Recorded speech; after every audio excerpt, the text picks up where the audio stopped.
Man, you know how it is. sa.neter Studios, come on. sa.neter Studios. sa.neter Studios.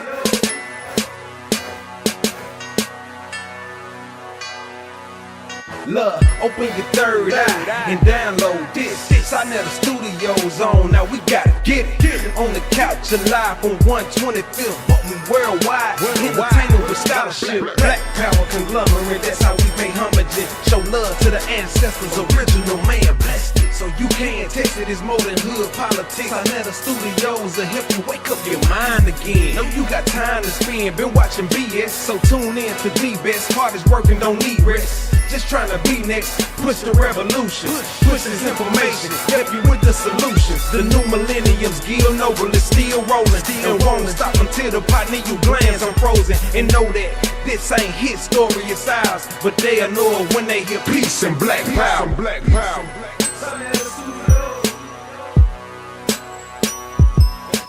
Peace and black power, family. Y'all already know what it is. You already see who's on the screen. It's the young prodigy right here. He also go by the name of Divine Prospect. And I have my brother over here who also go by the name of Dr.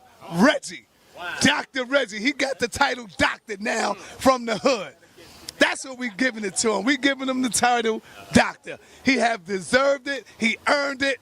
And I think, brother, you, the Hebrews, have brought out that warrior spirit in my brother Reggie. So now I'm going to ask you, brother Divine Prospect, I'm going to ask you, brother, in terms of evolution, being that you are on the panel and you are up there with some heavy hitters, Dr. Ali Muhammad, Minister Inky, Dr. Reggie, Brother Polite, a few soldiers going to be on there. Imam Bashir, who will be here in a minute. The Armin Ra Squad. Do you feel the pressure, my brother? Talk to us. No, I don't feel no pressure. And I say that because I'm not there to attack anybody. I'm there to present information to the people so that way they can get a representation from what I call my community. You know what I'm saying? So I'm there primarily and first and foremost to learn, because there's a lot of great minds that's on that panel. There's going to be a lot of intellectual, dissertation that's going to be conveyed to the audience, different perspectives, unique, you know what I'm saying? So what I'm doing is I'm just presenting my part, giving it to the people and keep it moving, you know what I'm saying? So I think this is going to be very, very interesting, because this is something that our community has never really had before. This type of panel, or these type of great minds coming together talking about scientific stuff in regards to evolution and creation. And I think there's a lot of misnomers out there in regards to the definitions that we use for these terms. And I think that it's best for us to reclaim that which is ours indigenously and be able to better define it for our people, so that way they don't get brainwashed when they go to these universities and learn what they're learning from these white scholars. So we have an obligation as leaders in our community to teach this science from an indigenous perspective, so that way our children can look up to us and use us as references when they go into the universities. So I don't know what sa.neter is doing, but Reggie, I'm going to ask Reggie a question now. Brother Reggie. I'm still asking you. Yeah, because I'm trying to figure out what you're doing. All right, my brother. I feel you on that. He ain't hear nothing I said. But this is what I want to ask you. You said you're going to be neutral on the information. You just bringing information. What if I tell you the brothers is not trying to hear you riding the fence? You either with evolution or you not with evolution. What are you coming with? Talk to us about that. Give us something that you... Yeah, something he wants, something. Yeah, what I'm saying is, again, we have to define these terms. That's the problem. I think that we are using connotations to words that we're not defining. You cannot have effective communication unless you agree on terms and definitions. My brother Reggie, Dr. Reggie, I asked you, brother, to define the term evolution, what we're going to be dealing with. Give my brother, the prodigy, the young prodigy, give him a clear definition of what we mean by evolution. Evolution, we are going to deal with it with the scientific method. We're not dealing with our personal beliefs. We're dealing with, we have to analyze all information with scrutiny of science.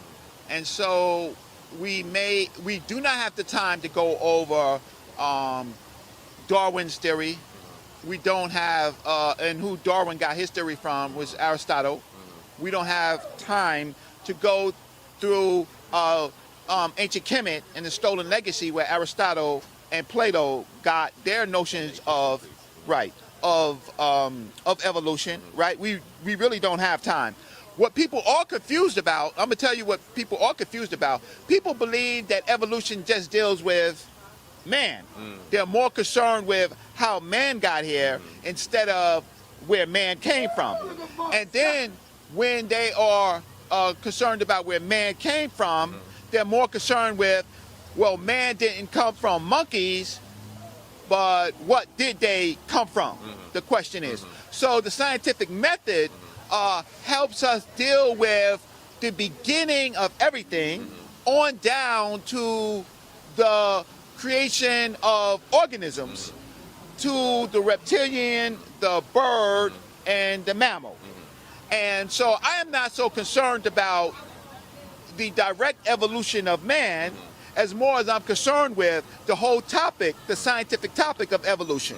So, well, you know, so one of the things that we're going to do is, sa.neter, one of the things we're going to do, the failure that we have in our community, we're going to have to fix this, right? They think that black people can just be self-learned, right? Now, there is benefits of being self-learned because then you are not polluted by what they call white science. But you ride airplanes, you use cellular phones, you use the computer, you use video cameras, right? So you can be polluted by all of that, but you don't want to be polluted by what you deem or you discriminate against as white science. So, sa.neter, I'm gonna show my white sciences, all right? 1 second. I'm gonna show you my white sciences. All right. Here we go. City University of New York, right? This is May 27th, 1988. Commencement ceremony. 5 years old. I'm gonna show my white degree or my institutional degree from the City College of New York School of Engineering in Computer Science, right? Wait 1 second. Feel that. This is my real degree. This is not a Xerox copy. This is actually my real degree with the seal, right? In engineering. I am a scientist. I am a black scientist, right? I want to show you something else, right? Reggie, I am a certified Nobel engineer. I was one of the first black Nobel engineers, right? I am a engineer, right? Oh, that's my Microsoft. That's not as relevant as this, right? I am a Cisco certified engineer, right? I was. So I'm an engineer. I have a scientific mind and I also have Microsoft certificates. And I just want to show one last thing. Now with that, and I know some of y'all are mad, right? Nigga showing his white degrees, right? Right? Okay, I'm not showing my prison release papers, right? Right? That's a difference, right? Now, I'm not trying to be disrespectful, right? But don't disrespect people who went on another path, right? Because of your mistakes, because that was a mistake, right? You got caught, right? So I'm not saying that, I'm just saying that when you are in a system like that, you're in suspended animation, right? You're really at the helms of white supremacy, right? I am saying that in this intellectual war that we are in, right? You have to bring people to the table who has to deal with the enemy in any way, right? But you have to show that they're proven. There are a lot of people, Divine, who are smart, but they ain't prove it to nobody. They just walk around being smart. They ain't take no tests, right? But they feel that they can go in any place. That's why I'm not a Mason, but that's why in lodges you can't go in certain rooms. Because you have to show muster, right? And preparation. In universities, You can't go to certain conferences, nor can you speak at certain conferences, right? I'm gonna tell y'all this: run, beware, be scared. Oh, man. Ngozi is coming. A black scientist with a degree. Run. Hide your children, right? Hide your children, right? Close their ears. A black scientist is coming, and Ngozi's coming, right? And you know what? We have degrees. Now, we're not saying we're better. See, that's the difference. Because I show my degree, that doesn't mean that I'm a better black man, but it means I'm a prepared black man. So now, when we're dealing with evolution, which is a science, we're going to deal scientifically.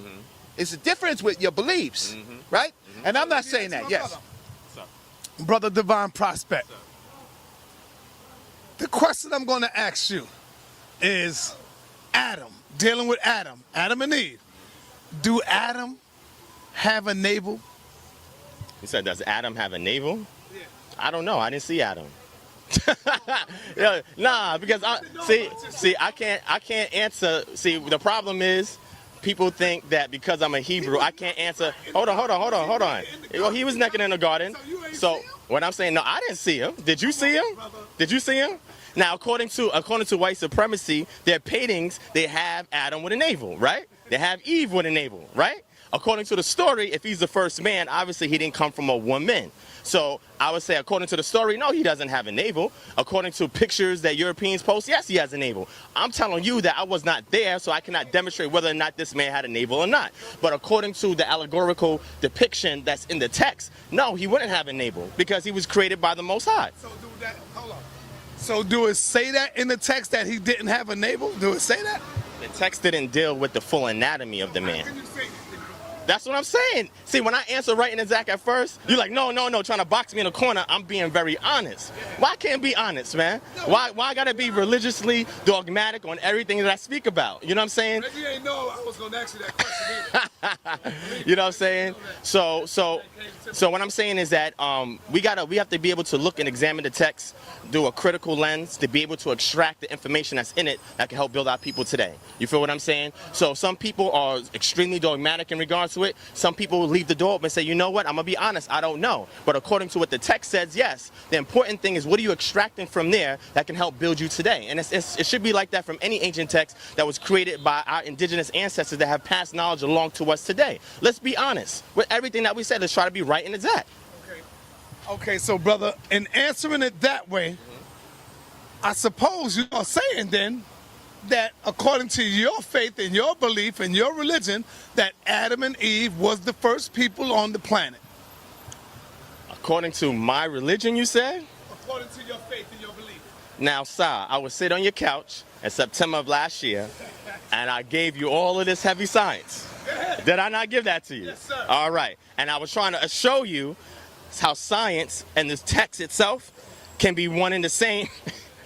Going back to the text. You look at certain elements of science and we look at the text itself, we can see where a lot of these ideas come from because those people at that time were trying to explain something in nature, so they use a literary device, which is a way of you telling different stories, a way of you telling different myths, etc., to demonstrate what you're seeing scientifically. And this is all throughout antiquity for all ancient civilizations. You understand what I'm saying? So that's how I was dealing with it from a science perspective, so I can get people to stop being so extremely dogmatic when they deal with the text. Now, according to my personal beliefs, and I think sa.neter always does it, what do you believe personally, Divine? My personal belief is one thing. That which I can demonstrate is something different. And according to this type of contrast, it's about what you can demonstrate. When I deal with science, I deal with what is observable. A lot of theories and stuff, they float out there, but I deal with... That's fine, because that's all you're going to do. That's all you're going to do. That's all you're going to do. In your answer, the first question I asked you was Adam and Eve, do they have a belly button? And, you gave me your answer. Now I'm asking you, what I got from your answer is that you take Adam and Eve to be the first man and woman on the planet. I said that? Yes, you said that in your answer. When did I say that? You said that when you gave me. You said it without saying it. This is what I'm trying to tell you. You said it without saying it. Okay. Remember, you said they don't have a navel because according to the text, they're the first person. Yes. So that's what I'm saying. Okay, so back to what I was saying initially, right? Nah, that's fine. That's fine. That's fine. When we dealing with what's called human, Q-H-U-E, has to do with color. Man is an abstract term. Male is a more concrete term because we're dealing with genitalia. Man has to do with how a society defines the male role in that community. So when we're talking about Adam and Eve, if you go back to my video, I'm telling people, go back to my video, you go look at the information that I demonstrate the video. What I'm talking about right now in regards to the science of Adam and Eve, this is what we're talking about. And then I was talking about how we got mitochondrial Eve, how we got Y chromosome Adam, because what I'm trying to do is show people that you cannot stay extremely dogmatic in the text, because you have to be able to look at the information that we were gathering today and try to marry it with what the ancients were trying to decipher at their time. So when you ask me a question like that, I will tell you that when we look at what we call human, when is the first time that man had consciousness, that man was able to create art? When was the first time that man was able to convey language? All of these different things is what the text is talking about when it talks about Adam. It's talking about the first man that had a degree of consciousness and was able to express it through speech, able to express it through art, etc. That is exactly what I'm talking about. Now, you keep putting me in a box because there's certain things that I'm not going to discuss because it won't be fruitful to this conversation. But being that we're talking about this conference, let's talk about science as demonstratable. And this is what I'm talking about. Observing the things that we can test today, not trillions of years ago, but the things that we can test today and look at science today and say, okay, what fingerprints is on science that we're observing today? All right. I'm not going to let you get away with that. This is the Hebrew shuffle that we talk about. Hold on. Look at me. Look, I'm a 7-year-old kid. I'm coming up to you. Excuse me, sir. The prodigy, divine. I heard that Adam and Eve was the first man on the planet. And when I say man, I'm talking about human. Physical. Okay. Is that true, divine prospect? Was Adam and Eve, according to the Bible, the first man on the planet? Yes or no? In regards to consciousness, yes. But see, we got to be able to define these terms. Again, terminology is very, very important, because if we're not using the same terms, then we're going to have disagreements, we're going to have confusion. No, I got you. And that's why I say, when I say man, when man is demonstrated, it's based on art. Does this individual or this hominid that we're looking at, is he creating art, pictograms? You know what I'm saying? Pictographs. What is he demonstrating? Consciousness. Is he able to take tools, form and shape tools, and be able to use it to hunt his food, something that's different from any other creature? Oh, man, we got Imam in here. So what I'm saying is that we have to look at language. We have to look at art. We have to look at structures that is being created, because we don't have any other creature that makes the elaborate structures that man makes. So we're talking about an individual that has received consciousness, and he received consciousness from a creator or a designer. That is exactly what I'm conveying when we talk about the Adam and Eve story. Now, he wasn't here. I want to ask you, brother. Move over. This is what the question I have for you.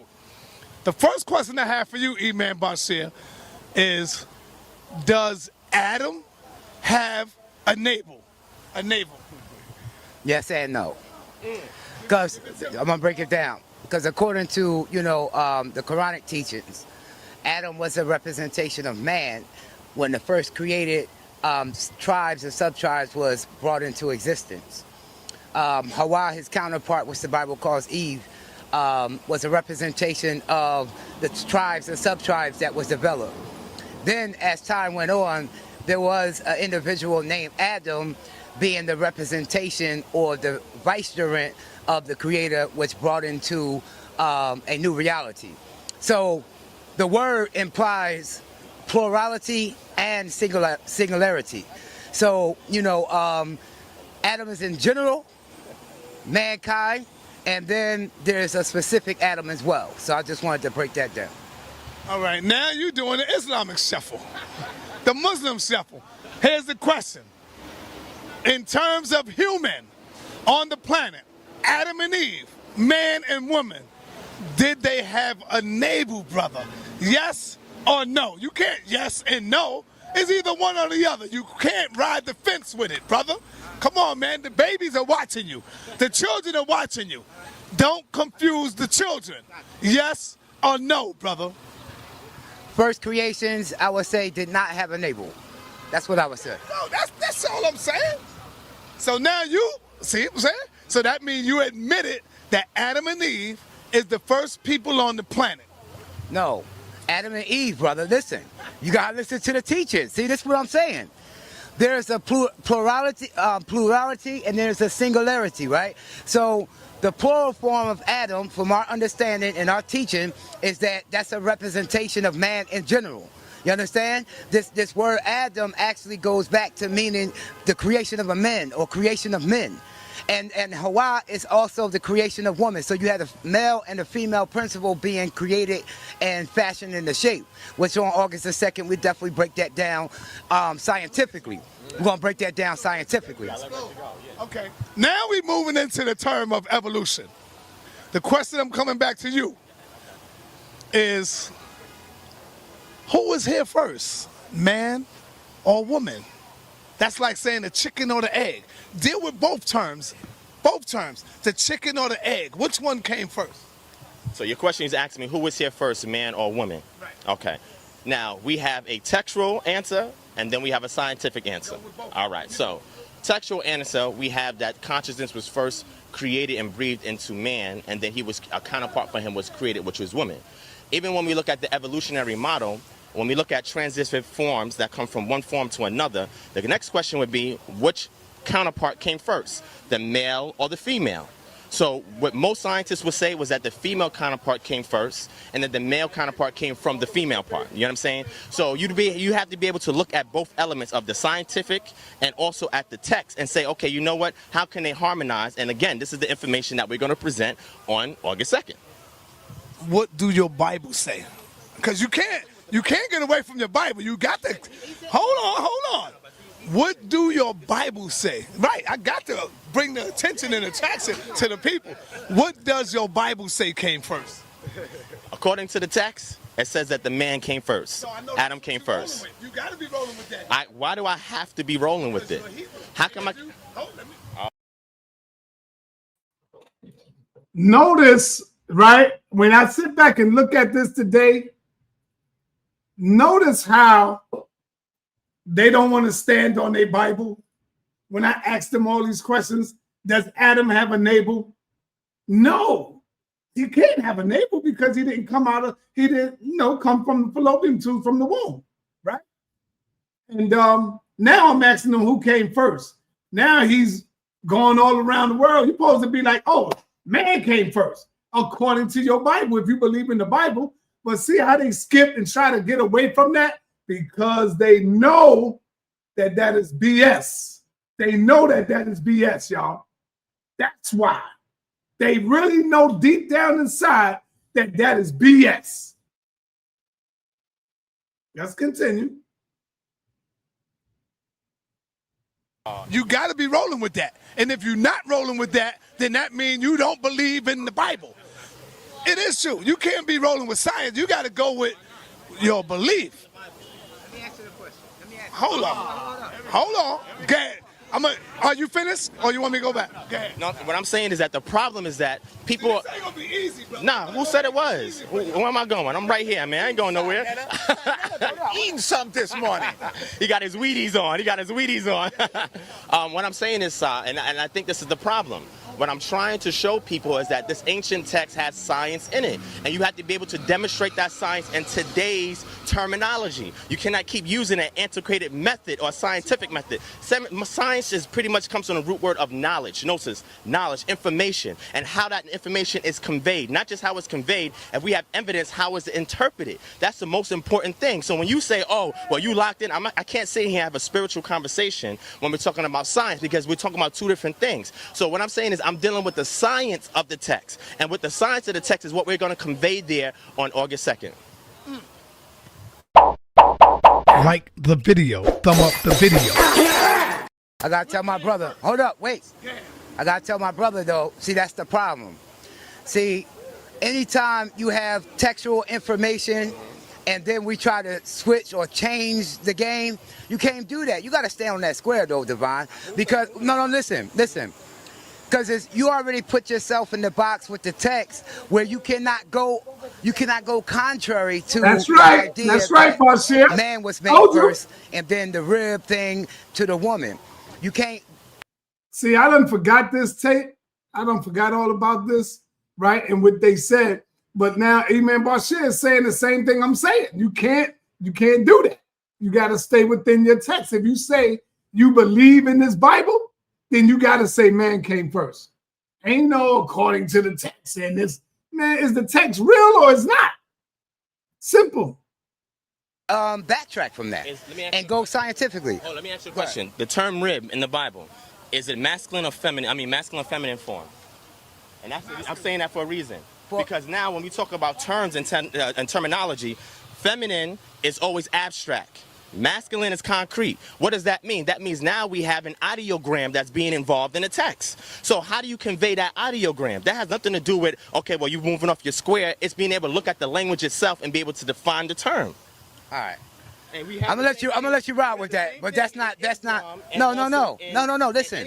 Listen real quick though. No, I understand that. But we're talking about. He asked you the question like, where was man first? Mm-hmm. Textually, you had to say yes. Yeah. The Bible says that's first, and then a woman came after. Okay. But then you said, well, we're gonna go scientifically and it's science. So which one you going with? Are you going with the biblical paradigm where it says that man's first and then the woman came second, or are you going with science, like you said, where the woman is allegedly first according to scientific theory? I'm going with a harmony of both, and this is what I'm trying to demonstrate. This nah, is why you can't do that, goes back and looks at the videos that I posted. I'm going to the harmony of both because the problem is you cannot always use the text itself to explain things that's going on now unless you know how to convey it the way that the authors wrote it. At the same time, at that time, they didn't have all the technology that we have today. Did they? I'm saying no, that's true. Okay, so being that we have technology today, there's things that we can demonstrate and do that they were unable to at that time. The knowledge and information they had was from their creator, and they were limited based on the tools that they had available at the time. Now that we have developed more tools, we can go back and verify whether or not the claims that they're making is true or not. Gotcha. And the only way to do that is to create a harmony. Hold up, Reggie. Hold up. Yo, listen. Here's the question. Peace. I just want to interject with a question to all individuals here. If we're going to go with text or science, how so is it possible that you say man was first, then, and woman second, then, and not now? First of all, Brother Bashir ain't say that. So let me tell you the Quranic perspective. See, this is the problem with the Bible. For real. And this is the problem with the Bible and why it's confusing our people. Because we have people that's trying to stick to the Bible even though they know that it's text in there that's completely wrong and misstated, but they want to go and say, well, I got science that's going to say something different because they didn't have the technology.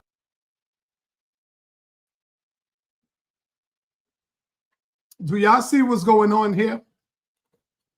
When I sit back and look at this whole thing now, all kind of light bulbs go off in my head. Here you got Bashir believing in the same goddamn thing, Jesus, Adam, Eve, Moses, but he called his book the Quran. Divine called his book the Torah. Bashir standing up here trying to check Divine and let them know, like, yo, this your Bible, your Torah is all wrong. You got to look at my Quran, nigga. Nigga, they both full of shit. Both of them is wrong. None of it is real, bro. But hey, you think because he escaped and exchanged one slave master for a Muslim or an Arab slave master, he think he got the true teachers now. And that's what people do. They leave Christianity and become Muslims, and now all of a sudden they think they... Yeah, listen, real quick. You got Bashir and Divine, and you got these two standing up here trying to argue which book is right, which one got the right religion, and they both bullshit. Both of them. You got Jesus, Muhammad, all of that stuff inside of one, and then you got Jesus, Moses, and all that stuff inside of another. They all bullshit, all of it. So you exchange one slave master for another slave master, and then you think you free. Because now you're with the Arab slave master. You no longer got the white slave master, but you got an Arab slave master. And you think you're free. It's crazy. which eliminates divine intervention, which says that, well, the creator was not truly inspiring these people and giving them directions as to what the divine guidance was. And if he was, that means that there was a mistake made and the creator didn't have the science and the knowledge to tell them to put it in the book. So what I'm saying is the Quran itself tells us that both came together. Both was fashioned together at the same time from a single soul. Hold up, from a single soul. You see what I'm saying? He gonna say that's not in the Bible, but maybe he can find, no, that's not in the Bible, because he just admitted that man is first. Hold up, listen. No, let me finish it, I'm gonna give it to him, because he already explained. So what I'm saying is that the Quranic perspective is that both came into existence, and all things came into existence in pairs. You know what I'm saying? So we can prove that scientifically, but before I pass the mic, what's supposed to happen is, I'm supposed to have the text just like I just said, we're from a single soul. So then I'm supposed to go to science and find the information that corresponds and correlates with the information from the text. Yo. Yo.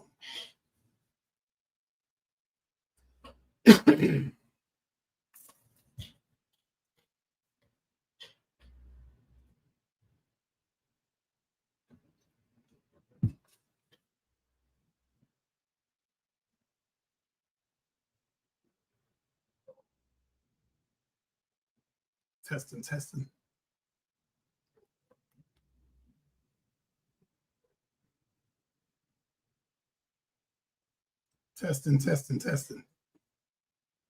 Testing, 1 2 1 2. All right, good. Now listen, man. I'm not gonna say we are. I will say religious people are worse than the children. Do y'all feel me? These brothers are worse than the children. You ain't got nothing on the children, bro. They believe in Santa Claus. They believe in Easter bunnies. All of this other stuff. And when you look at you, you're the same thing. You just call it Jesus. You believe in all of this stuff. It's the same thing. You know what I'm saying? So you teach the children, oh, don't believe in Santa Claus because that is not real. But look at you. You're doing the same thing, believing in things you really don't understand. You are worse than the babies, man, because these are grown men in their 40s, 50s, 60s. Look at Apostle. It's too late. It's over for Apostle. It's a wrap for Apostle. He ain't changing. He really do believe in this stuff. It's like some of us never grow up. We never grow up. And that's because the religion that got them by the balls, got them by the ass, pause. You know? That's sad, man. You ain't gonna get nowhere with that. And then you say, can we unite? Hell no, we can't unite. Because your religion is not going to let you unite. What did Yara Black Sage say yesterday? I said, bro, we got to put down the religion, right? He said, no, I'm not putting down my religion. I'm keeping mine. I'm holding on to mine. Yeah, you're going to hold on to it, but it ain't going to take you nowhere. You right here with us. You are no better than none of us. It's just crazy, man. It's crazy. But hey. Not vice versa. You understand what I'm saying? I'm not doing it that way either. I'm doing the same, using the same methodology that you're talking about. Same thing. Thank you. Go ahead, Reggie. All right. No, all right. I didn't say man was first. Yeah, Family. This is not a conversation about religion. Even though you asked a question about religion, sa.neter, right? This is a question about science, right? If it's a question about science, the only thing that we want to know is what scientific method are you applying, right? Because it is important for us to understand that science is in the realm of what you call the rational mind, meaning logical, meaning steps. Even if there is a missing step, we put a variable to say maybe that step occurred, we just don't have the evidence, right? I am not, again, going to be dealing with the issue of whether a mammal has a navel, because the simple definition of a mammal is that it was born from some type of womb. So it would have some type of umbilical cord, right? And so if it was a reptile or a dinosaur or a bird, it would be born from an egg. So if Adam was a mammal, using a scientific term like a mammal, a bird, or a reptile, then obviously he would have an umbilical cord. So the problem is dealing with real tools of analysis. That's why Dr. Reggie, Brother Reggie, is not going to let stuff like that slide. We do not have to go to any biblical book to deal with that question. So let's get it back to science, because I don't think that we're all on the same page. We keep using the word science, but what is science? Science does have its root word to know or knowledge, but it then breaks down to tools that are used to prove or rule out or simply say we don't have enough information. Okay. So we use tools, right? Now, then there are categories, right? Imam Bashir is in the scientific realm, not in the biblical realm, but in science, we would call him a creationalist. In science. That's what they would say, yes. Oh, that's what I'm asking. I'm not agreeing to that terminology. I'm not agreeing that I'm not going to put myself in a creationist box. You understand what I'm saying? Because I don't agree with things just poof, happen, appear. But there was a method and a strategy to bring everything into existence according to a particular time, according to a particular environment. Okay, so you're a hybrid creationist. Of course. Because the scientific word is creationism. Divine Prospect has said that he believes in intelligent design. That doesn't mean that he's an intelligent designer, or that's his real ideology, but he goes with that scientific concept, right? Brother Reggie. That will more fit me, intelligent design. Okay, so we're going to do that. Brother Reggie is an evolutionist. Brother Reggie believes in the science of evolution. So we have two intelligent designers and an evolutionist, right? Now, because what I want to do is, for the conscious community, it's very important to understand how we deal with things in a conference. So we have to understand how to deal with science. So if we're dealing with science, at this conference, we're going to use scientific words, and if a religion or belief system has a scientific word, we use that. But if it doesn't, we're going to use science. So we have two intelligent designers, or we're going to see, or something similar, maybe a hybrid, right? And an evolutionist. All right, so that's the topic. That's the topic we're going to deal with. Can I say something real quick before he do that? See, this is the trick that they want to play on the minds of the people, right? Now, he want to say that intelligent design, what we talking, is not really going to be able to be rational, or it's not going to be proven, because we know what he's saying, it's religious. But at the same time, he would tell us that we have a common ancestor that came from a bacteria that went to quadrupeds, et cetera, and extended out. And too much, and we got you on tape, Reggie, saying that we are actually related to the great apes. Now, if you're going to tell us that we are related to the great apes, but then reject and attack intelligent design that says you do not come from no damn great apes or a lineage of the ape, that you actually came into your own existence as your own species, which is the dominant one on this planet. So when I'm telling you, Reggie, hold on, you watch the tape. Watch the tape there. I'm gonna give you more. I'm gonna give you some more right here, Reggie. Because the thing, look, because here's the thing. We keep talking about science. We keep talking about it means to know. But the reality is, where you talking about how we came in shows you don't know a damn thing. Now look, what I'm telling you, brother, come back. Come back. What I'm telling you, look, No. Cause look, this what happened. Now look, he could pull out that book because I'm gonna tell you that's that cracker science inside that book. Now hold up. Now this is what I mean. No, listen to me. When I say no, listen. No, it's not. Cracker science is not our science. I'm gonna explain. Listen. When I say cracker science, I'm not talking about observing this tree. A white man can observe this tree. He can tell us what the tree is made of, why the chlorophyll makes it green, etc., etc. That would be true.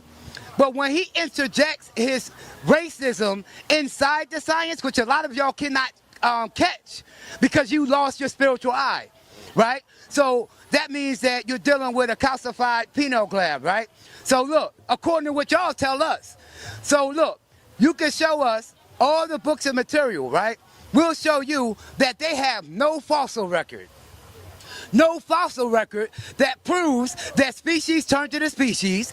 They have no fossil, and we're going to kill them on fossil records. So I hope they bring all the fossil records like we are hoping, and I'm showing you that we're going to show you that they are damn lies, falsified, and it never exists. These transitional forms, these you think you will be able to show us some fossil records that's authentic right now? All right. Here's a problem. If you can hold it for me, all right? Okay. So here's a problem. Today I have the fossil records. Tomorrow, Imam Bashir will catch up, right? But today I have evidence because this is Elimination Day. All right.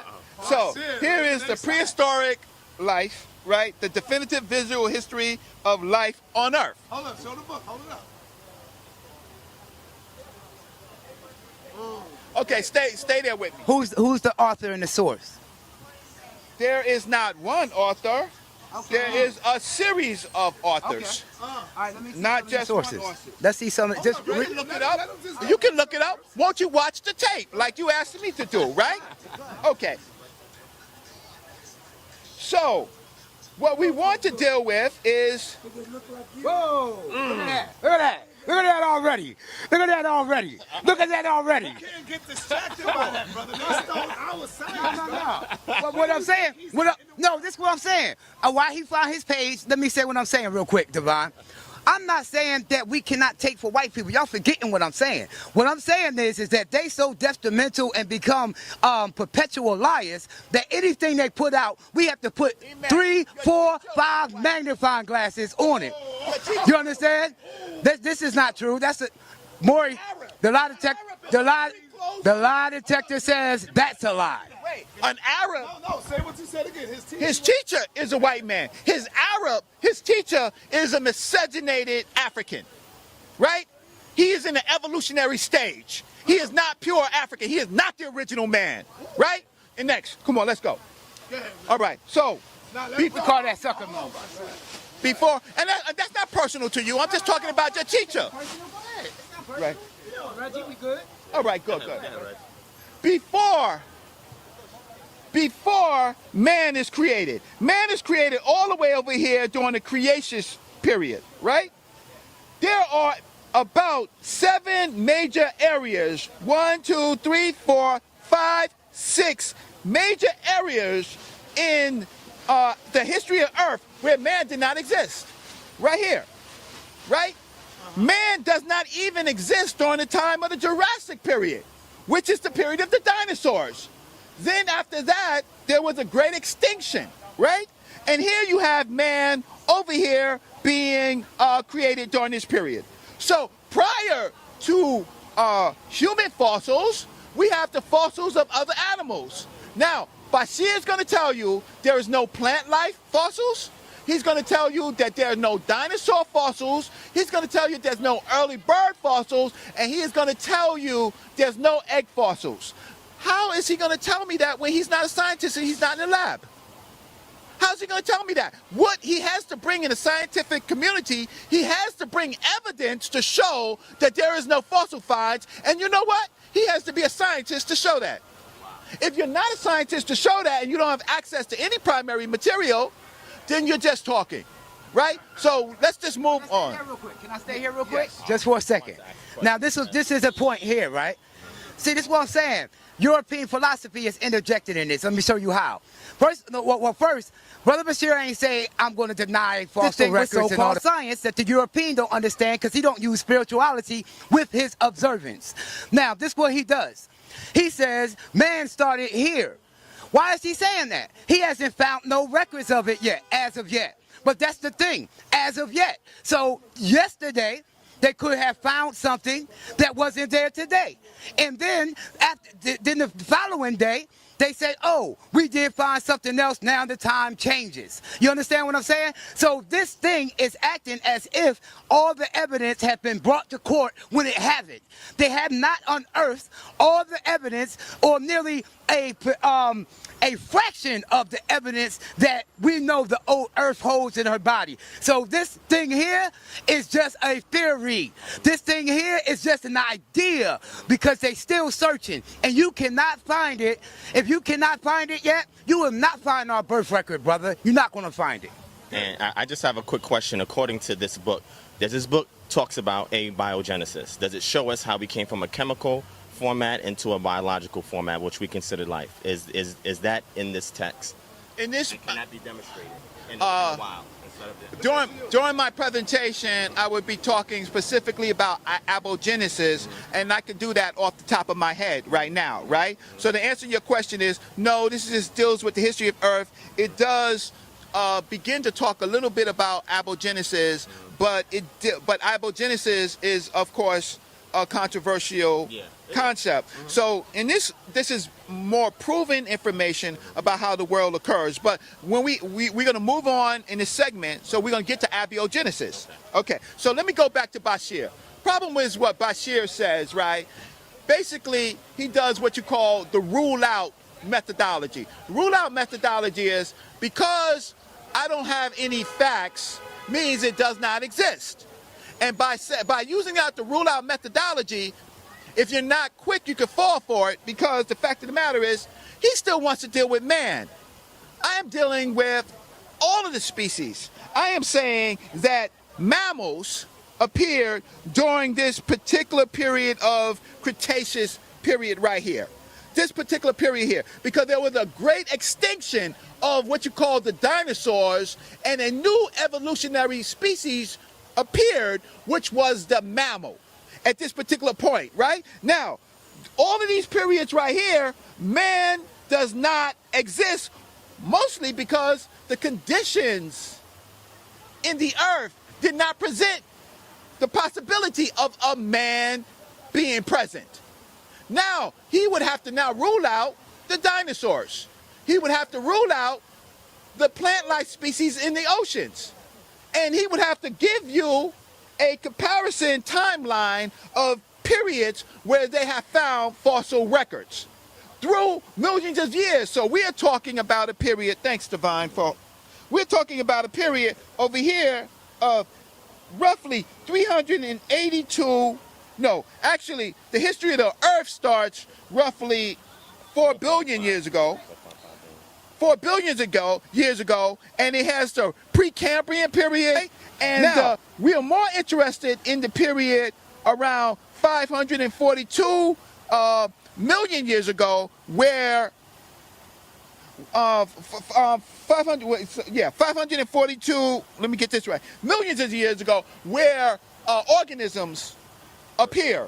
So the abiogenesis period that you're talking about, abiogenesis first has to come about, and we're going to get back to that, but it has to come back with the formation of the universe itself. There go Darwin. So you see, family, August the 2nd, this is what it is. We just giving you a test. Hold on, brother, hold on. We just giving y'all a test right now. August the 2nd, be in the building. These brothers right here, we got a large panel. Dr. Ali Muhammad, the Honor Rock Squad. Everybody gonna be in the building. August the 2nd at the National Black Theater. Bashir, you probably don't know who this is, but this is the young prodigy. Look at him. Look at him. Look him in his eyes. Look him in his eyes, Devon. Let him know who you are, brother. This is the young prodigy. This is brother Dr. Reggie, and we have Dr. Ali Muhammad, and all the brothers gonna be out. Minister Inky will be here later on today. Make sure y'all have y'all ass in the building. Ngozi's coming. Run hide. Lock your doors. Black scientist Ngozi's coming. So we're just giving you a little taste of what's to come, and it's going to be a PowerPoint presentation. All of these brothers are coming with their facts, with their science. Brother Divine Prospect, I'm going to give you the mic, and I want you to continue on asking this brother, put his ass on the fucking hot seat. Put him on the hot seat. All right. So you were telling me that the period of time where abiogenesis occurred, right? Where we started from chemicals, and then we evolved from chemicals to what we deem as life. My next question for you would be, Reggie, during the quote-unquote Big Bang explosion that occurred, the elements that we had there was helium and hydrogen. How did we get the rest of the 90 elements on the periodic table after the Big Bang explosion? Okay. All right. So we have two major concepts, theories right now. The rainbow. They're what? Two major scientific theories of the creation of the world, right? Yeah. We have the rainbow theory and we have the Big Bang theory, right? And the Big Bang theory is a theory where there was a singular point, and from that singular point in Egyptian cosmology is Amun, right? But scientific, that's a mythology. I'm gonna be that's a Nile Valley mythology and cosmology, right? But the scientific thinking of that is that the universe came from a singular point, and then there was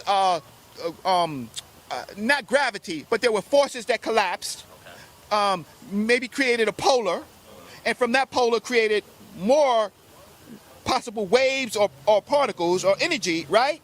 And then it was a complete collapse, and then that bonded with whatever was what was materializing and created a Big Bang. It's theoretical. Okay, no. No, we are following science. The way we're following science is that we're looking at the stars and we're seeing that the whole universe is moving, and so it's expanding. And so from that point, we get to a point where we can look deeper into the past and see a smaller universe, because light is still coming from us from the distance. And then we see that since it's moving, we could hypothesize and then theorize that it came from a singular point. So in regards to theories, yes. What is your definition of a theory, Reggie?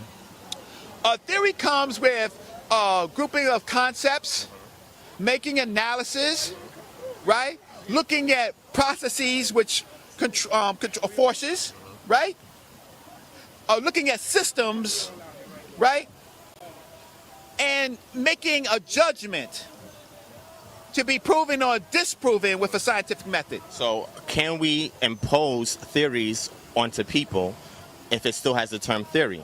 So that means that, am I going to teach something that's a theory as if it's fact and it could be replicated and proven if I know that I don't have enough of the data? Or, for example, you have exact and inexact sciences, right? Sure. Now, so my question is, cosmology, is that an exact or inexact science? Cosmology is not a science at all. Cosmology creates the concepts and the concepts to analysis to make a theoretical scientific judgment. Cosmologies are truths that we look in, organizing information, but it is not science. So Nile Valley cosmology is not science. However, science builds on that. So the Big Bang comes out of a Nile Valley cosmology, and so does string theory come out of a Nile Valley cosmology. I just want to run something real quick. Look, this is the problem with theories, right? Because theories just basically mean we think it's this way, but we cannot definitively say it happened exactly like this. This is the theory we can put in layman's terms. Our brother then tells us that man didn't exist in the Jurassic era and in the beginning stages of the creation of the planet because the conditions were not conducive to give life to man, right? But we're talking about land animals that's breathing the same thing. So we know trees was here. We know oxygen was here. So we know the conditions was stable for man to live because other oxygen breathing, because y'all know who the teacher is in this circle. You know who the teacher is in this circle. So look, now, when we're talking about... Wait, Divine, hold up. that there were conditions. Hold up. There was trees and plants, and there was conditions that was feasible for life on Earth. Means that man was feasible to be in that time, or could be possibly in that time. We don't know. We don't know. But what I'm saying, I'm gonna say it again. The conditions. See, y'all gonna get chopped up on August 2nd. Look. Then he said, "You are getting chopped up. You are getting chopped up. You got Darwin in your damn book, and you acting like you good. Darwinism in your book. You got Darwinism in this book. Get out of here, man. Then look. He tell you that time in the universe, it just popped up and started. Time, yes, you did. When you come with our universe, when you come with this universe, brother, let me tell you something. This universe did have a beginning, but that wasn't the beginning of time. How do we know? Because of the billions and millions of galaxies that's around. The billions and millions of galaxies, or probably trillions of galaxies, how did they develop? How did they come into existence? The same way? The same way? This is, hold up. So this is how we know that time always was. So we're going to prove that too. Time always was. Go ahead. So without a universe, how can you depict time?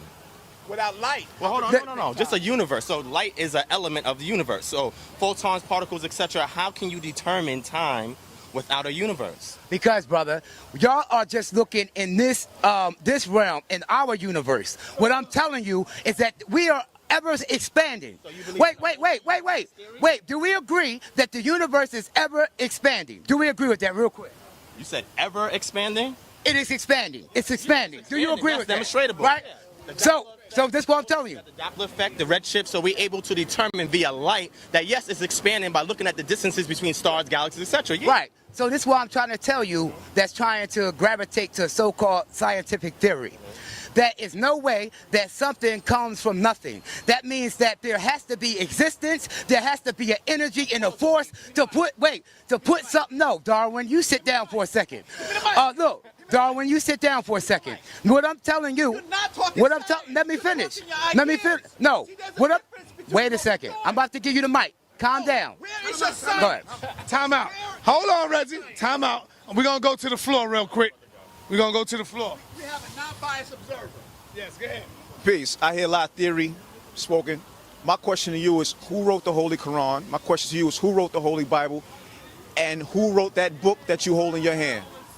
Who want to go first? Come on, Reggie. Okay. Can you hold it for me? Okay. Bashir's not going to hold it for me. He ain't polite, right? Okay. There you go, brother. So, go ahead. this is a definitive visual history of the creation of the earth. So there are a number of scientists. Some could be white, some black, some brown, right? But there are a number of authors. There are more than 15, 20 authors who put their name on this piece of work, right? Your answer. You'll go. Yeah, he did answer it. No, he did. He answered my question. I'm going to contend that you're saying human beings. Yes. Now you. Right, so are you asking me like human beings or not wrote it? I'm asking you.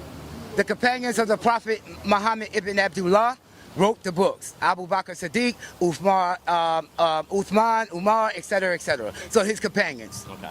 So you're talking about who wrote the Bible. So we're going to deal with the Tanakh. So it's accredited to an individual called Moshe or Moses.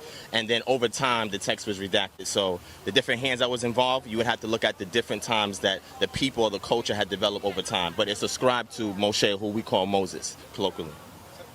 Second part of my question, based on your answers, we all seem to agree on one common ground.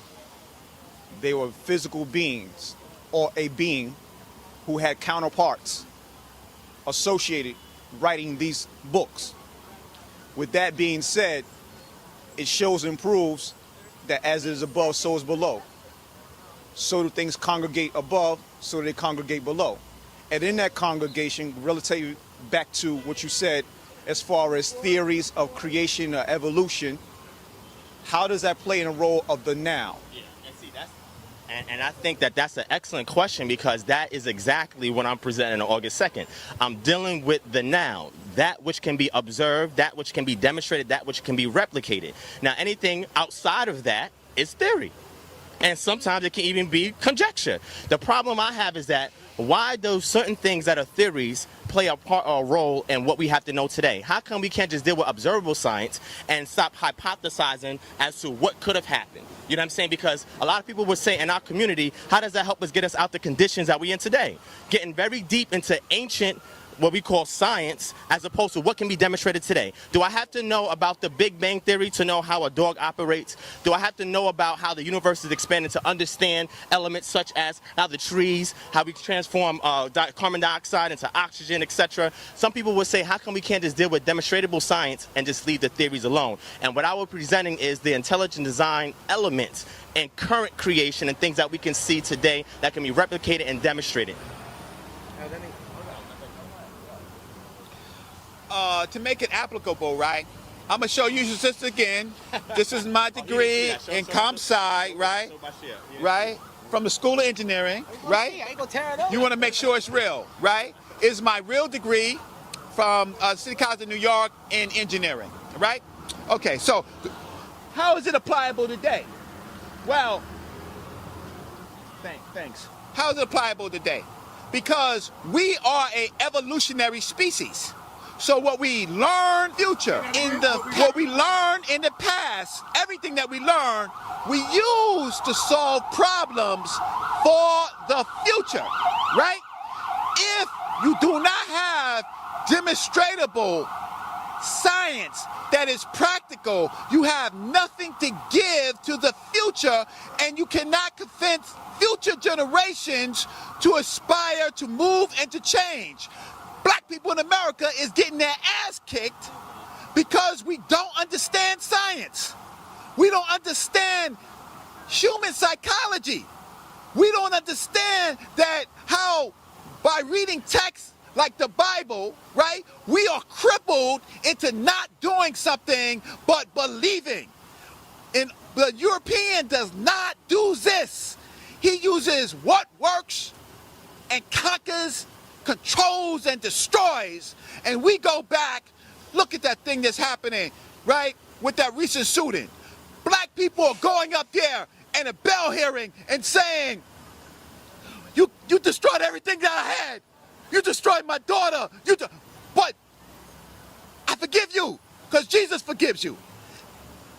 The judge, who is white, says that the shooter, he has victims. His family is a victim. What does that mean? We have to use science, which comes from rational decisions, evidence that's provable, right? So that we can give it to future generations. Now, he is trying to be a scientist. He is trying to be a scientist right now. He is trying to mix science with his religion so his religion can survive.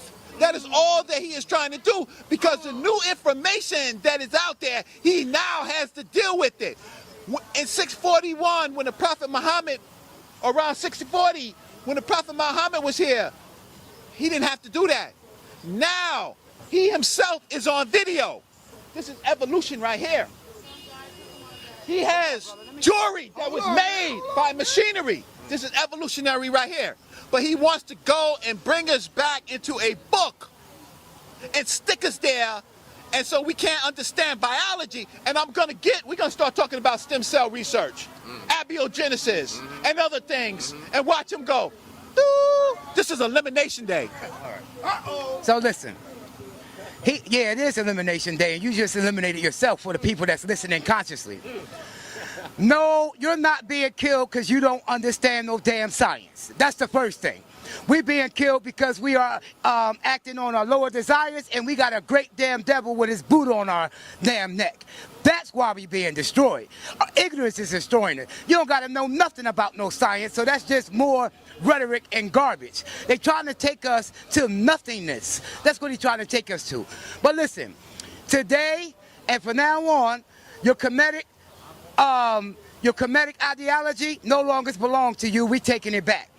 Your Ashanti ideology no longer belongs to you. We taking it back because y'all fronting and you don't understand what the ancestors was trying to deal with and tell us. Listen, brother, You saying I'm trying to be a scientist. No, you're trying to be a scientist. I am a scientist. You know why I'm a scientist, brother? Degree. You know why I'm a Show me your scientist, degree. brother? I got a Calm degree. down. Calm down. Calm down. Calm down. Show your piece of paper. Listen, show your piece of paper that we can light a match to it, burns up, and you no longer have a degree, brother. Look, this is what I'm saying. This is what I'm saying. I don't care about that. So he asked me why. What I'm telling him is because we are not thinking on a spiritual conscious level. This is very important on differentiating what is plausible and what is not. When you hold up, when you listen to Reggie, man, I just got it on. Hold on, man. When you listen to Reggie, all right, hold on. Oh, you got to get out of here. Oh, wow. I just want to say something real quick, right? So what I'm saying is that August 2nd, make sure your behinds is in the building. Very, very important because this information that we're giving here, I think that we're doing a great service to the community because we are taking ownership of the information and then we're giving it back to the masses. A good scientist takes data that can be replicated, data that can be tested, data that has a methodology, and he's able to take that information and convey it back to the people. The problem is that when we try to put a label on who is the originator of the information, and when we do that, it presents an issue or a situation. So what I'm going to demonstrate is the element of intelligent design that was the basis and causal agent for everything that we see in existence today. This has nothing to do with theology because this particular subject matter has nothing to do with theology. So when they try to box us into theology, I have a big problem with that because that's not the subject matter. Let's deal with the scientific methods and the different perspectives in it because this is what the audience is coming to see. They don't want to see everybody agree the same because hold on, because you need friction in order to create the energy that's necessary to give us the things that we have today. So what I'm saying is I thank sa.neter for putting on this platform and allowing different speakers such as us to give our different viewpoints, and we're super brothers at the end of the day. So don't think that we're trying to kill each other or bang each other or anything like that. But I'm there to learn. Hold on. I'm coming in here to learn as well as teach. And anybody that's coming in just to teach and not to learn, they're just not being... Hold up. Let me ask you. Let me ask you this before you go. Wait, man. Chill, man. Let me ask you, I don't know. I don't have no problem saying I don't know. That don't mean nothing. That don't mean nothing. What I want to ask you is, can you take, are you saying that you cannot take your text, you ascribe to the Torah? Yes? Or do you subscribe to the whole Bible? The entire Bible. Are you saying you can't use the Bible to show and prove that it is correct through scientific means? Yes, I can. But the problem is we got to be mindful of the audience. You understand what I'm saying? If I stay too dogmatic in the text, that's going to create a problem for the audience because they're already going to have their mind closed before I even get the word out. So this is why I say I could demonstrate the elements that's in the text using science without talking about the text at all. And this is how you objectively convey information to the audience because I can give them the principles that are there scientifically and convey it in a model. That way when they ask me afterwards, then I could show them in the text. But what I'm trying to do is be very objective because we have different minds there from different communities, and being that they have different communities, if you say too dogmatic on a particular text or religion, then mine is going to close and they're not going to receive any of the information. You know what I'm saying? So this is why I'm saying it. So with that being said, I'm going to say peace out to Bashir. I'm going to be back out on the street. I'm going to say peace to Reggie. Hold up, before you go, you want to hear this. When you opened up, you said earlier that the Bible does not have the answers for what we're dealing with right now. I want you to expound on that, elaborate more on that, because we got somebody here that can dispute that. Well, yeah, so I didn't say that, and to me, the whole, look, listen, man. I didn't say that the whole entire Bible does not have truth and science in it. What I'm saying is that the example that was made, that man was first, right? Then came women. The Bible has a lot of contradictions that is not going to be able, hold on. No, it doesn't. Not like this scripture. You're going to have to show and prove. You can say it does all you want. Listen, wait. Brother, why you being so rude? Why you being so rude? Why you being so rude? Why you being so rude, brother? Calm down now. Well, listen real quick. So what I'm trying to say is that Divine already showed us the flaws inside the scripture. That's why he's trying to run to so-called science and say we got to leave it alone. That's why. So look. I don't even know if he's firm on his deen or his path because he always try to play double dutch. What I'm saying is, what I'm saying is that, yes, we're going to go into these scientific theories, especially the ones that Amin Ra Squad and this guy want to put out there, that we come from a single-cell organism, and all of this extension of from this creature that came up to here, that came up to there. We're going to kill that. And then we're going to body you and show you that our ancestors had the information, you know what I'm saying, that gave us the idea of where we came from, how we came from. I'm going to prove that the ancestors was right. All right, so what I want to say is this real quick. sa.neter, okay. So real quick, and I'm going to say this and I got to bounce. So what I'm saying is, okay, cool. All right, that's great. We got that. All right, so Bashir just finished saying that I have flaws in what I presented. I didn't even give him the model. I didn't give him any scientific model. I didn't give him any textual criticism in regards to the model. He does not even know what the hell it is that I believe. So he's making assumptions right now, and that's fine. I'm gonna let him have that. But if he was to sit down with me, hold on, sit down with me, listen to this, sit down with me, I would demonstrate for him the harmony that's in the text that he's obviously missing. Now, also, he said the Quran doesn't have any contradiction. I'm not gonna deal with that. What we want to see is the story that's in the Quran, can it be demonstrated in science? That's the most important thing, because I can show you the different epochs of time that's in the text of the scriptures and how we have a scientific model for it. You would have to demonstrate, okay, how mankind came to be according to the text, since you are strictly dogmatic in the Quran. Because even your teachings on the Quran from Ahmadiyya is not even Orthodox Islam. So let's not even go there. That's something totally different. So let's deal with the scientific method that can be extracted from the text itself, leave the dogmas at home, and convey it to the people in an objective, unbiased perspective, so that way they can receive the science from it, and then we can talk about the scriptural or the textual differences at another time. That's what I want to say. And peace and black power and shalom to my fam out there. All right, so what I want to say to you, family, we have a Hebrew on one side, we got a Muslim on the other side, and we got the Nile Valley Scholar. But I want to show you this. This is what religion do to you. You see?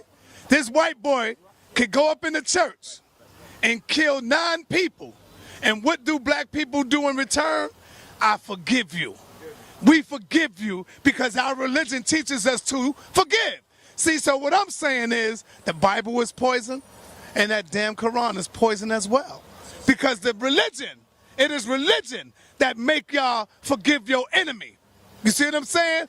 Did any white man stand up and forgive that black young man, that black brother who shot and killed them fucking police? I forgive him. But see, only Negroes forgive their enemies. And religion make you do that shit. So we got to get rid of both of them poison books. It's not no Quran is better than the Bible. The Bible is better than the Quran. Both of them goddamn books is poison to our people. And I know E-Man is not going to like that, but we're going to give him the mic right now. Go ahead, brother. I think you should edit it out. That was too much. Hold up. Let him ask a question. Come on. I don't want to ask no question, man. You can't get caught up in feelings, brother. Come on, there you go. Look, listen. This is Brother Dawood, man. Hold on. This is Brother Dawood, man. And I'm going to sum it up for you. I'm going to sum it up for you light and easy. You hear me? Check this out. The Western civilization, right? When they invaded Egypt, Kemetic people, the people of the first civilization, they misinterpreted what they read on hieroglyphics. That's why that pyramid is in the back of your dollar. This is what they worship. So when they misinterpreted what was on that wall, the hieroglyphics, and they said, well, Jesus was the Son of God. What they didn't understand, that they was praising the sun god. You know what I'm saying? Which is the most powerful energy in the universe. And this is why it all boils down to science. Because remember, the pyramids was built exactly on the same coordinates of the universe. Exactly.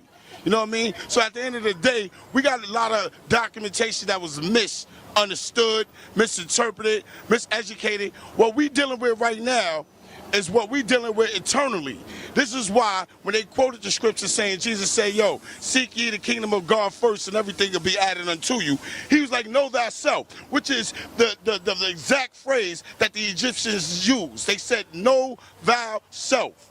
You know what I mean? And the thing is, we don't know ourselves, so that's why we seek other religions, other ways of life, or trying to find out and connect to that inner self, and to that inner understanding that we have. See, nowadays, you got people that's not on the consciousness of others.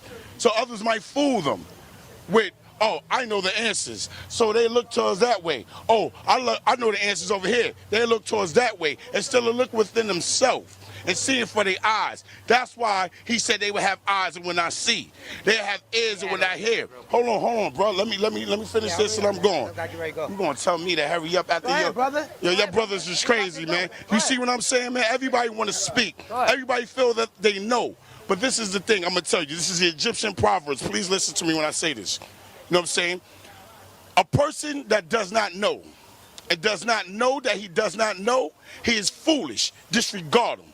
A person that does not know and know that he knows, he is simple. You can teach him. A person that does not know and believe that he knows, he's dangerous. Avoid him. A person that knows but don't know that he knows, he's asleep. Awaken him. A person that knows and know that he knows is wise. Follow him. And this is what I'm telling you, brothers. Know for yourself. Know thyself. Know thyself. This is the energy that was possessed to us. We are Kemetic people. We are the people of the melanin, people of the sun, the people of the light. You know what I'm saying? Spend time with yourself. Meditate. Look. Observe. Put the Bible down. I'm not going to hold you. I'm not going to hold you. You can start with the Bible. No. You can start with the Bible. I got to give you baby. No. I can't give a baby steak. I can't sit here and knowing that the baby ain't got no teeth. Stand there and just say, know thyself. Give Yeah. them great words. Yeah. And then say, start with the fucking I'm saying though, all right, you know what? Don't start with the Bible. You know what you start with? No, huh? Let me finish what I'm saying. You said what? Proper nutrition. The first dietary plan. First the dietary plan. Then our consciousness. Let our consciousness come back. You know what I mean? That's a fact. The minerals. Exactly. Connect you to that which we call divine, that is conducive to the health of that everybody should have, is called the common sense. And with those 5 senses, there's senses beyond that, but we're going to stay right there, the common sense. Common sense, if you want to know yourself, is look to what is relative to yourself. What is relative to yourself? The food that comes from the earth. Why is it relative? Relative means to relate. The plant relates to the human being because they give off a gas known as oxygen. We give off a gas that is conducive to the health of that plant known as carbon dioxide. Yes. This is relativity, spoken by their European scientists that they write in their books, whether you want to go Newton or whomever. But if you want to know yourself, you must deal with the common senses of first, what do I need to survive? And basic knowledge of knowing what you need to survive will connect you to that which we call divine.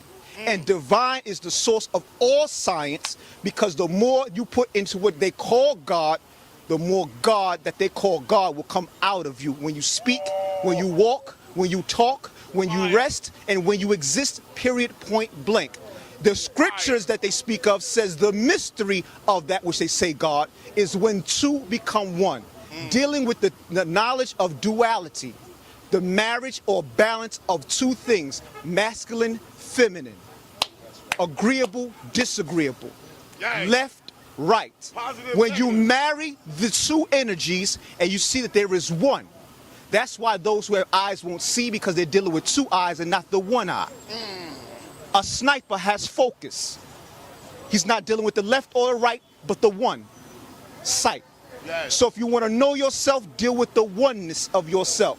And the oneness of yourself is the universe, which means one verse, and verse can be etymologically explained as word. The oneness of all things should be your destination in life, period. And that's what Islam teaches. Hold on. That's what Islam, but wait a minute. That's what Islam teaches, right? Islam teaches same ethics, moral principles being displayed. So much so that leaders can tell us we can have a drug plan to raise our people up. Where leaders can tell us you can have we can turn a girl into a jump off. We can turn a girl into a jump off. You know what I'm saying? So, you know what I found out? Hold on. No. They ain't just Umar. That's all of them.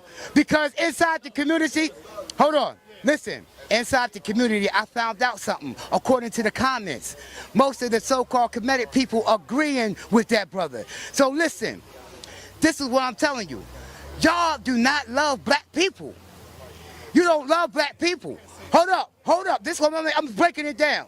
And many of them, not you, in general, if you look at the comments, you can see that they do not love black people and they do not love our black women, because this is the only community I've seen that you can say your women are goddess, your women are the gods, but yet you will turn them into hoes. Yet you don't make a contract with them. But then the Bible and the Quran is poison. You understand? So you can just continuously perpetuate the death of our family structure, but you good. You know what I'm saying? Because that doctrine has nowhere to stand. Nowhere to stand. No, wait, man. Nowhere to stand. Brother, chill out. I'm about to give it to you. Look. Yo, you taking me out of my Ramadan spirit, brother. I'm going to calm back down. But listen, man. This is what I'm saying. Stay focused, brother. Stay focused. Look, Ramadan is in. We're going to operate how we operate. We're supposed to be speaking about science. We're not here to speak about the Bible. Sa.neter brought it up. Right? But it doesn't matter. You know what you're here for. Man, right? Go ahead. You're supposed to be speaking about science. So if you're speaking about science, right, what I had asked you to do is use a scientific method to rule out the fossil finds, to rule out the 7 or 8 periods of the earth, right, before man or mammals came in. You didn't do that. You're going to do it on August 2nd. I do understand, right? But today you're unprepared. You have no text. I'm not unprepared. You are talking concepts, but you're not talking any facts. I'm going to give you some facts just for the audience. 4 billion years ago, you have the Precambrian period. 542 million years ago, you have the Cambrian period. 478, you have the Olduvrian period. 443, you have the Silurian period. 441 million years ago, you have the Devonian period. 359 million years. 359, thank you. 359 million years ago, you have the Carboniferous period.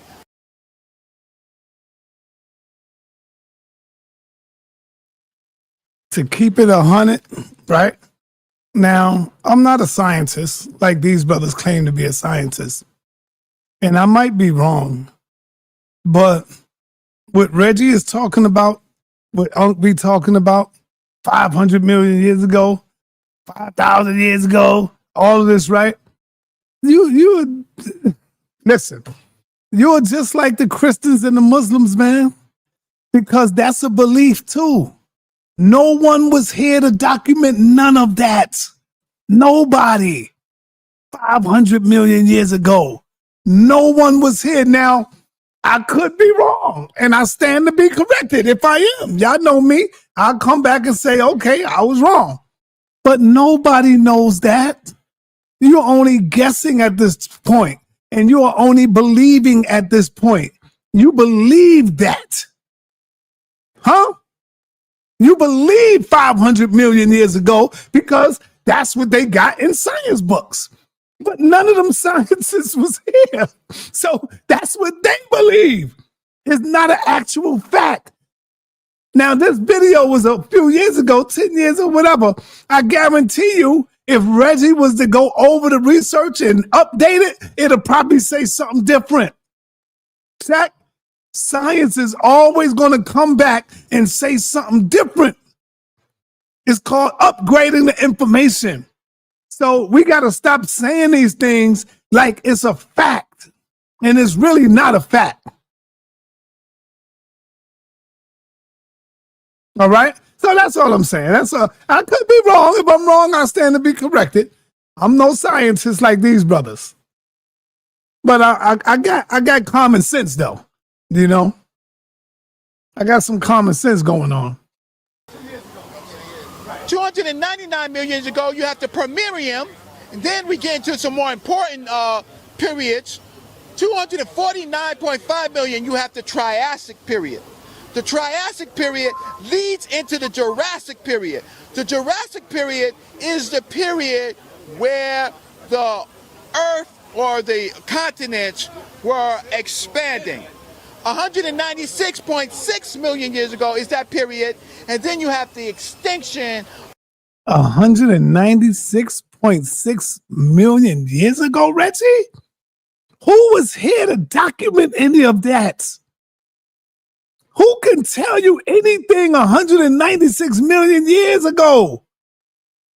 Fam, it's a belief now because we believe these scientists, and the only one that I would tell you that wrote that would be European people. Would be the white man because they think they know every goddamn thing. So we can't go by that, man. We got to go by something sound on the ground while we are around, bro. We can't go by that no more. We got to come up with our science and our methods and stuff like that. Of the dinosaurs at 145.5 million.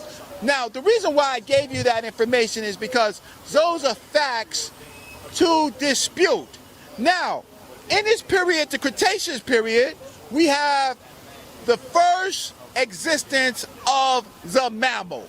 Not man, not the primate, but the mammal. That means hairy. That means being born within a womb and not an egg, right? And if you look at environments, that would have to happen because the world had just faced extinction, and that eggs would not survive externally. The mammal who was, the mammal, that's okay. The mammal had to use all of its, I'm always listening. all of its, They teach my people, trust me. all of its abilities to protect its young for survival. Now that is called what you call natural selection. Now, Imam Bashir has a problem with Darwin, right?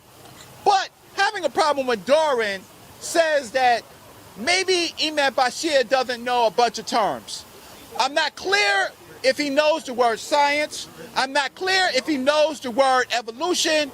I don't know if he knows what the difference between mythology is and religion, right? These are all scientific tools or terms that we use to define information. And without those terms, we're just talking. I have a question for We're not being organized. Respond before you ask the question. So, by themselves, I see no difference between your teacher and Darwin. I don't. Right? Both of them use, right? Both of them use concepts of the period of time to formulate ideas. Your teacher does it on the Quran. Darwin does it on causes of action. Darwinism, all Darwinism is that Aristotle failed in his analysis. He was the Greek Aristotle, failed in his analysis to describe causation, meaning why things happen. So Darwinism came and he came up with the concept of natural selection to now explain, or survival of the fittest, to explain why things happen. So all Darwinism did was create causation inside of Aristotle's theory. Now, Aristotle's theory is not his theory. It comes from ancient Kemet. He just used what he knew or what he could articulate of a foreign thinking for the Greeks. But it was the Nile Valley Africans who were proven scientists, even though they did have a war with religion. Ultimately, religion won in Nile Valley science, and that is why Nile Valley culture fell, because of the moving away from practical observations and experiments and truth to the religions of Amun. So what? You want Yeah, definitely. you want to come in unless Bashir, you have something to say before? Yeah. Bro, Something the brother was saying. All right, briefly. So, sa.neter. Okay. He Yeah. want, brother Rock. He wanted Bro, to yeah. Right, yo, All right. Yeah, just out of curiosity, because I'm also not an advocate of Darwin. Although you well versed and well knowledgeable in comedic But studies. why aren't you? Before you say that, use a scientific method to tell me why you're not an advocate of Darwinism. Right? Let's take the whiteness out of it, right? Yeah, no, it's not. It's not. You don't believe in Darwinism. Okay. Yeah, it's not about black and white. Tell me why. Well, simply, if you subscribe to Darwin, I mean, you say black people came from monkeys. No. That was his theory. That was his main theory, that evolution, survival of the fittest, meaning that you're saying the monkey is going to continue to evolve into black people. That's what you're trying to say. No. Like, so because that was literally him and his movement and and that Eurocentric Cecil Rhodes driven movement was to prove the inferiority of all colored nations. So what they did was they went throughout the globe, went throughout every piece of land that they can find, and they found as much. They would take measurements of everybody's skulls, everybody's faces, so forth and so on. They did this book, and what they did find out. Hold on, no, hold on. It's not mixing information. I'm showing you where the whole Darwinism comes from. Okay. So the brother Bashir was saying it's not the monkeys, it's the great apes Okay. All right. So you don't prescribe to Darwinism either. Of course not, because we know better than that. But I can't understand. This is what is a little baffling, because when you know that the walls of Kemet, pre-exist any European studies, by far, right? That's hands down, right? So when you know anything about the Temple of Luxor, right? And you know that they had the breakdown of the DNA, sperm, so forth and so on, and these walls go back hundreds of thousands of years, right? So they had all the genetic breakdowns, and these people didn't look like monkeys. They would look like men and women of color. So this predates the evolution theory that came way after that. You don't see statues of black men and women evolving into monkeys on the walls of Kemet, on the walls of anywhere in Ethiopia, Nubia, anywhere throughout the globe. You go to the earliest Africans in Asia. You go to the earliest Africans in Brazil and South America. It's not about. Have you been to Kemet? Have you been to Kemet? Right. No. Now I'm gonna tell you something. Hold on, because have you seen those walls? No. Right? Okay. So okay. Hold on. Let me respond, brother. Let me respond. You know about the Kemenu, right? Okay. Do you know about the frogs and snakes? Okay. That they were depicted with frogs and snakes, right? Do you know about the do you also know that they're also depicted as apes? Okay. Do you know that, right? Okay. Okay. You know that, right? So okay. No, if you say okay, let me answer something. Here is fantasy, right? Fantasy is when you start talking about things. You're standing with somebody who's been to Kemet, right? Who is a student of great Kemet teachers. Now, I hear what you're saying, but now also the truth that you're saying, you're extrapolating on the truth, right? To start talking about Kemet portraying evolution, right? You have to put it in context. Don't go outside of it, right? Don't go outside of it. I'm not totally disagreeing with you, but at the end of the day, yes. But at the end of the day, the problem is that when we extrapolate on information, we get too far, and then we give people like Bashir a chance to come in and stab us. And I'm okay. So let's do this.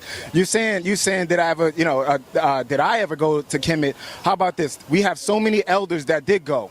That did that research, right? That's like, did you ever go to space? Did you ever go to space? Start naming Did you ever? Are you an astronaut? Start naming you don't know this, right? So hold on. Let me answer the first couple of questions, right? So it's not like these studies haven't been done.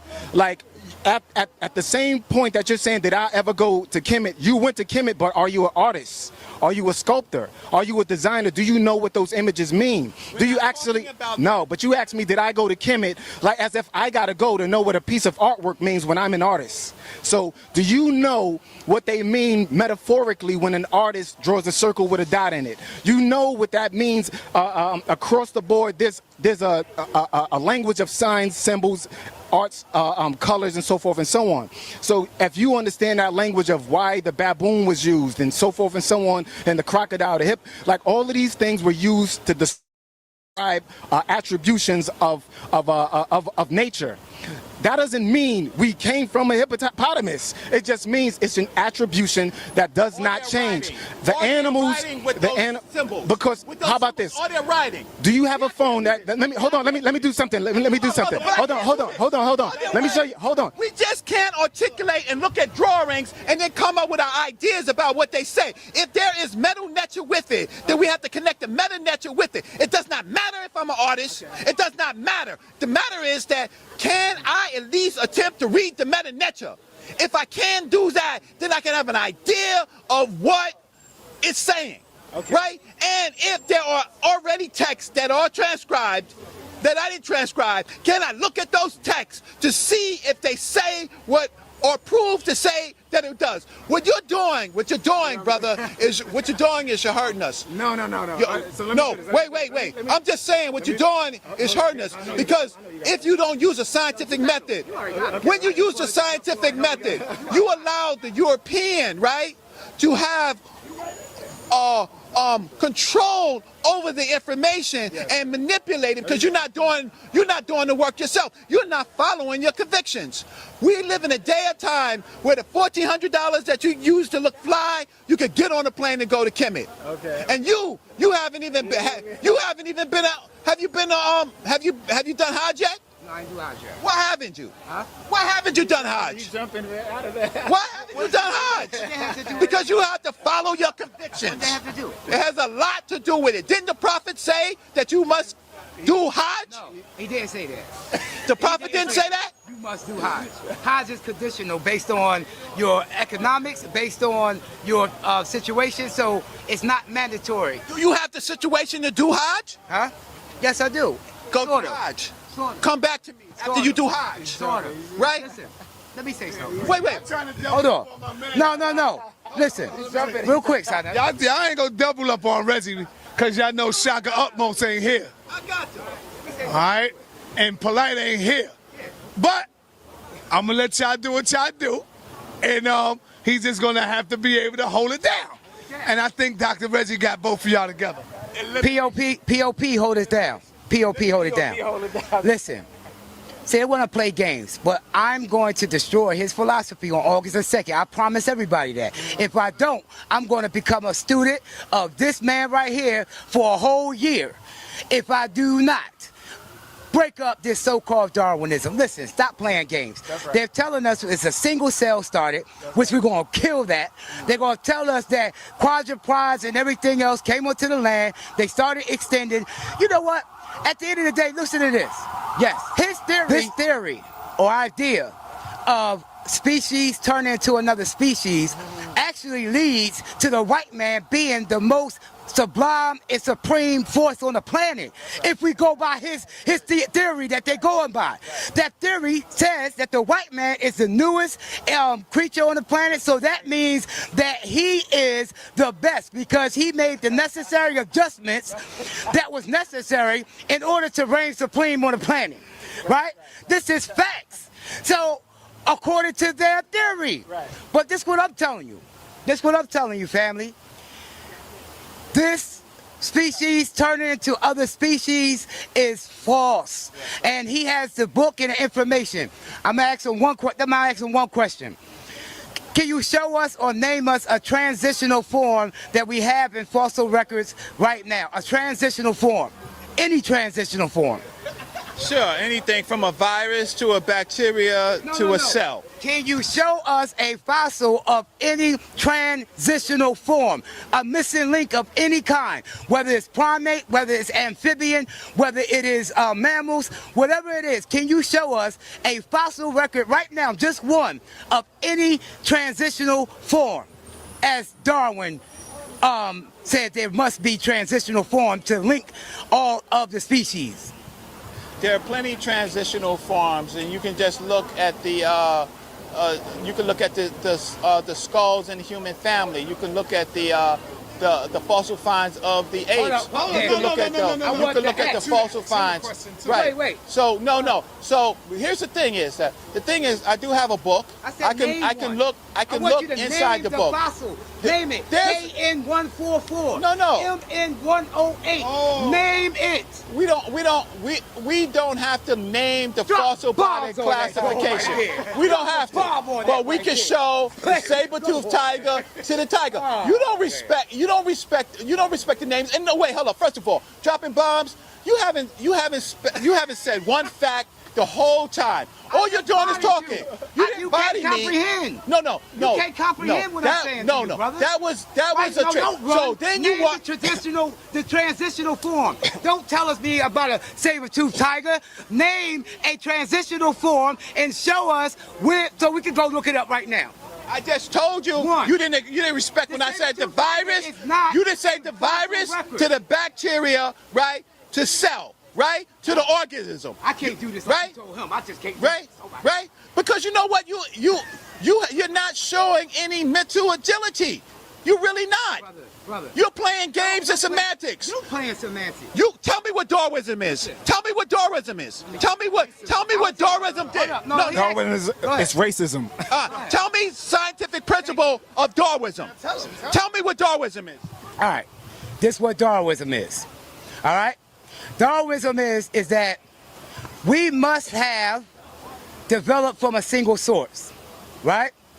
And out of that single source, what happened was you had a bacteria, then that bacteria turned into a fish-like creature. That fish-like creature started making himself transitional, where he started growing little limbs where he could go onto the land. That animal became a quadruped. That quadruped extended out. Now, this is a problem with this is what Darwinism is. Eventually, there came a time where apes took one direction and man took one direction, the so-called Homo species, right? But what Darwin explains is that, yes, the man line actually has to have a primate beginning, meaning that we have to find a great ape. In the hood, we want to say monkeys. We know it covers all of them. It covers all of them. Orangutans, all of that. We know they have their own categories. But in the hood, 1/2-5, we call them monkeys, whether you like it or not. You feel me? Let's keep it real. You know what I'm saying? But let's be scientific. Let's go back to scientific then. These great apes, right? So there's an extension of a great ape, which is an ape-man or a man-ape type creature, right? So then they went to say, oh, that's fine. This is what he was talking about with the skulls.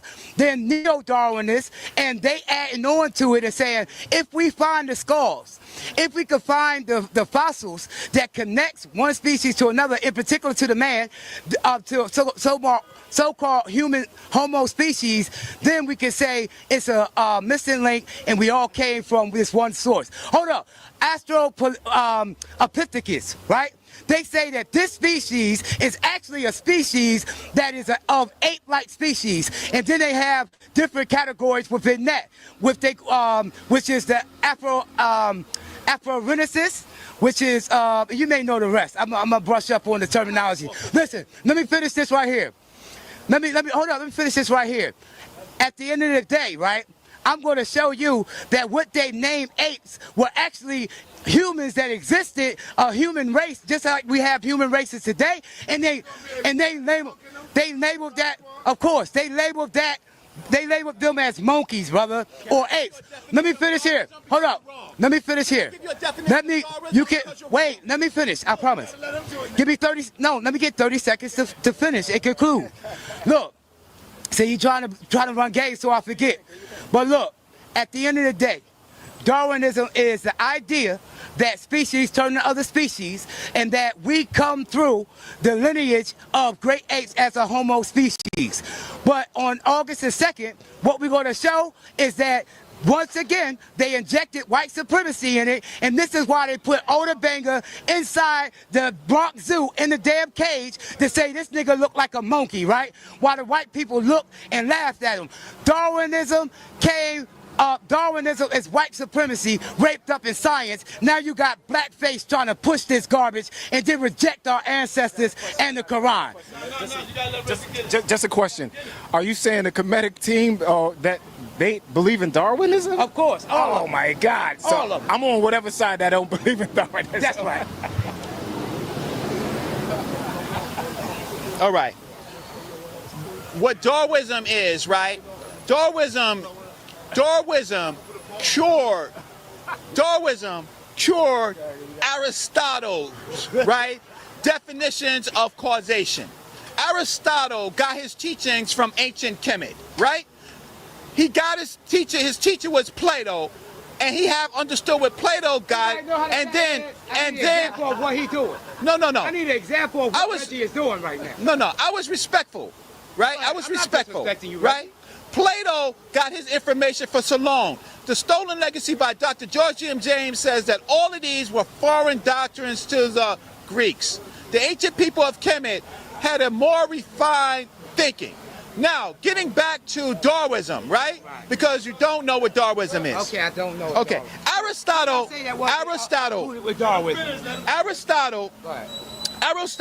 identified, I am, because I'm a scientist. Go ahead, read the paper. You don't have your Quran. You got your Quran with you? Yes, in here. You got the Quran in your mind? Yes. Okay. Aristotle, I'm not taking any chances. Right. Aristotle identified causes as to how things came about.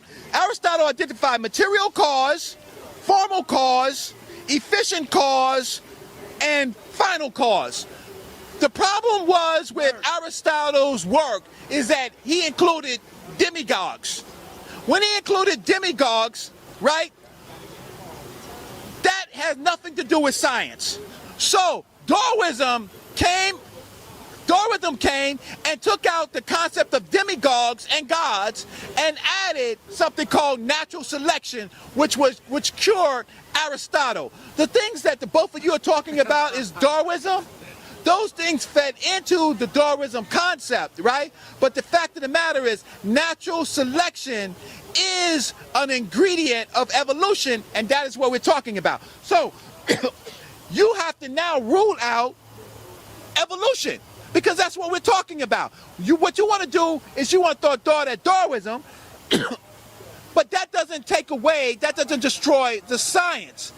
That natural selection has much more to do with the evolutionary change, including things like viruses and bacteria and cells and mutations. You want to, no, watch this.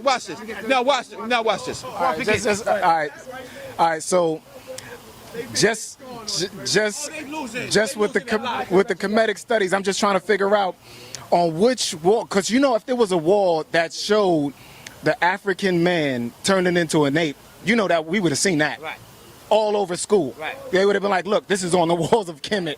This is everywhere. Where is that at? Where is that? And why we didn't see that? Why? I think Reggie is saying that. Hold up, real quick, man. That's Darwinism. Hold up. Hold up. Look. I'm just wondering, where's that at? Well, we know it's not there. We know it's not there. Natural selection. More garbage that we're gonna prove is garbage, man. They put in categorizing things and saying things do certain things. We're gonna prove that it don't do their own fossil record. You understand? So I'm in Rod Squad, Uncle Cat, Brother Reggie. August 2nd is gonna be y'all. August 2nd is gonna be your janazah. We're gonna give you a funeral, your spiritual funeral on that day, because you're not gonna bring Darwinism. Darwin got his information from Algiers, because it was the black Muslims. This is fact. But I don't agree with it, even though a black Muslim started that whole natural selection theory. But you know what he did at the beginning of all of it? He said that intelligent design and the creator was behind all of it. Hold up. Horizontal gene transfer, this is true, but it has nothing to do with, listen, man, listen. That theory is true, but it has nothing to do with our development as a species, as far as how we came into from the beginning. You understand? Things can change, and we can horizontally share things. I gotta give a shout out to sa.neter. People like sa.neter, because you put in a lot of work, and you've been putting in work before a lot of folks, before the YouTube thing. You've been doing this stuff. So that type of black media is so needed in our community, and now people are gravitating towards you because, you know, it takes a minute for people to kind of catch on to stuff. So now people are catching on to it and seeing the importance of having a black media apparatus where the truth comes out. I'll tell you something, there is no one on this medium that's using this medium for this that cannot take anything from sa.neter. That's we got to be clear. We got to be clear. He is the foundation of bringing it through this YouTube medium in the way that many of us do. Since I met Brother sa.neter, that I had really gotten to the level where I am now in terms of people having access to the information that I have. I've been in public speaking for 10 years, but in the past 8 months, and this is no exaggeration, in the past 8 months since meeting Brother sa.neter, I have gotten more speaking engagements, interviews, and other requests for my expertise and support than I have in the previous 10 years. But we can't take away from the dedication that he put in to make this a genre of its own. This is a genre of its own. This conversation is a genre. On YouTube, you got the gamers, you got the news station, you got the, you know what I mean? You have all, this is a genre, and this genre was put out there by sa.neter. Sa.neter is the foundation, okay, of YouTube. Absolutely. So, now listen to me. I know when I was on 125th Street, it was sa.neter on 125th Street, regardless of the weather, with the bullhorn teaching black man is God and white man is the devil.